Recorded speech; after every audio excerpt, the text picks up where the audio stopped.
Okay, example number 3.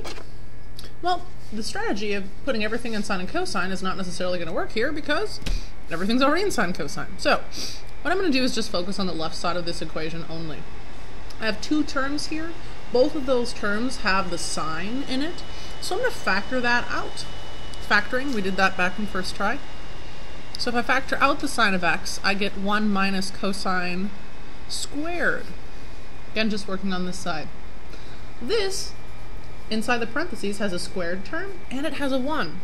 That is 2 major clues that you're working with a Pythagorean identity, because all the Pythagorean identities have 1s and stuff squared.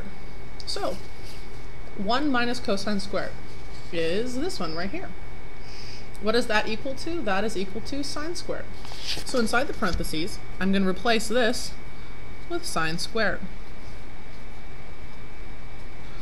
And if I multiply sine times sine squared, I get sine cubed. And therefore, I've proven the identity. Or, as they call it, verified the identity. I have the same thing on the left as on the right, and there you go, I'm done. Number 4 can be done in 2 different ways. What I suspect you would probably do is work just on the right side to turn everything into sine and cosine. So, what is cosecant? Cosecant is 1 over sine. So I'm going to write that as 1 over sine. That's the theta, that little 0 with a line through it. Cotangent, I'm not going to write it as 1 over tangent. No, because I want to turn everything to sine and cosine. I'm going back to that method. So I would, in fact, change it to cosine over sine.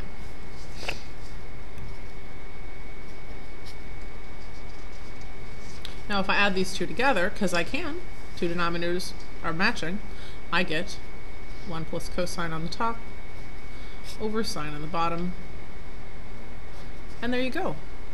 The same thing on the left and the right.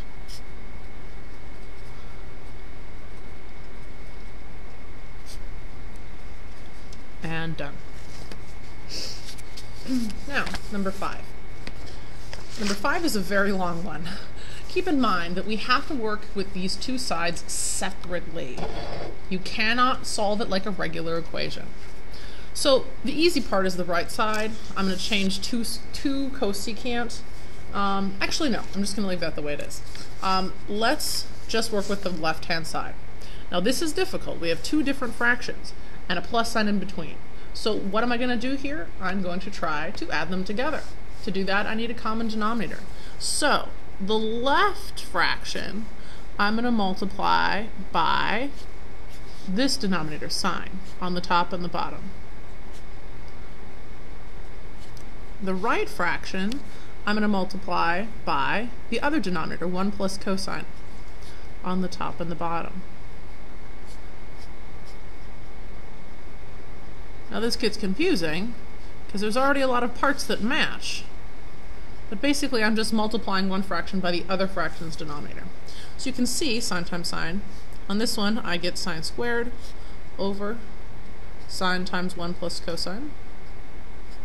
Over here, if I multiply these 2 together, I'd have to FOIL them out. First, outer, inner, last. So first would be 1. The outer and the inner would both be cosine of x, and if I added 1 cosine x plus 1 cosine x, I get 2 cosine x. And then cosine times cosine is cosine squared. You can see already things are getting quite complicated. But the good news is, at this point at least, we have common denominators. So if I put all the stuff in the numerator all together, I'm going to rearrange this. I'm going to put the cosine squared next to the sine squared. And some of you already know why I'm doing that. Over the whole denominator, and I'm going to keep that in factored form. You notice that I just kept it. I didn't multiply things through. I just kept it separate parts. Now, in the numerator, I moved around the terms so that these 2 terms were together. Why? Because that is the main original Pythagorean identity, sine squared plus cosine squared.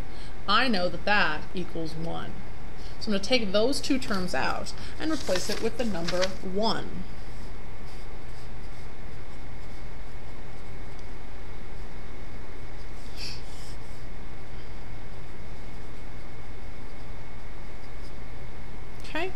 Now the top part here, 1 plus 1 is 2.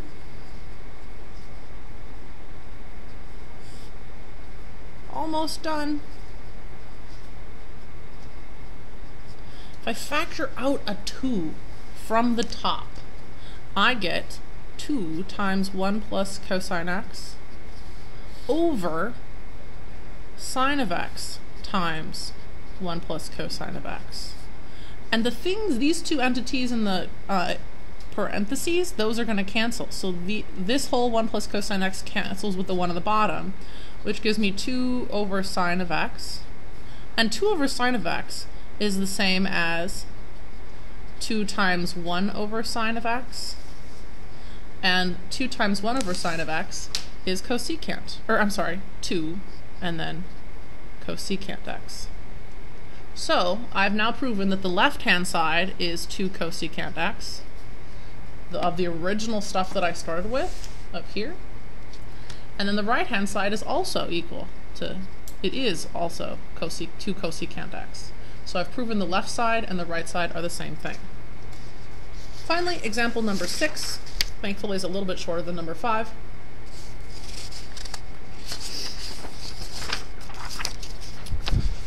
Number 6, I'm going to try to turn this into something. Now, this is one of the harder ones you're going to do. Okay, basically, if you have 1 plus sine of x, and you combine that with 1 minus sine of x, then you get 1 minus sine squared, which is an identity. So, whoops, this is supposed to be minus right here, minus. So 1 minus sine of x, I'm going to multiply on the top and the bottom. So notice I'm just working on the left-hand side, not the right. And so when I see 1 plus sine of x, I'm going to try to multiply by 1 minus sine of x. And on the top and the bottom, you can do that with an expression, and it stays the same expression. Now, on the bottom, if I FOIL this out, I get first is 1. The inner and the outer are going to cancel. Positive sine of x and negative sine of x, those cancel. So I don't get any middle term. And then the last term, the last two multiplied together, positive times negative is negative, sine times sine is sine squared.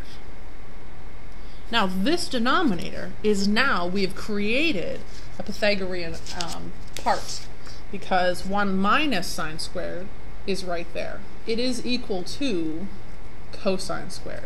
So the denominator, I'm just going to change to be cosine squared.